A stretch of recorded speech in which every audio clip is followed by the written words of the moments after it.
আসসালামু আলাইকুম। এই হলো ঐতিহ্যবাহী টাঙ্গাইল মধুপুরের সেই মিষ্টি আনারস, রসে ভরপুর, মধুর মতো মিষ্টি। যারা এই আনারস খেতে চান মধুপুর চলে আসুন, আপনাদেরকে ভরপুর আনারস খাওয়ানো হবে।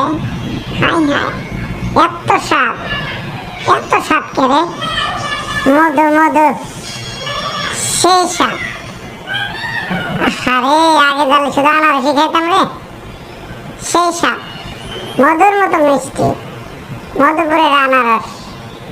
হাই হাই, রসমালাই, মধু চলে আসুন মধুপুর, খাওয়াই দেবো ভরপুর।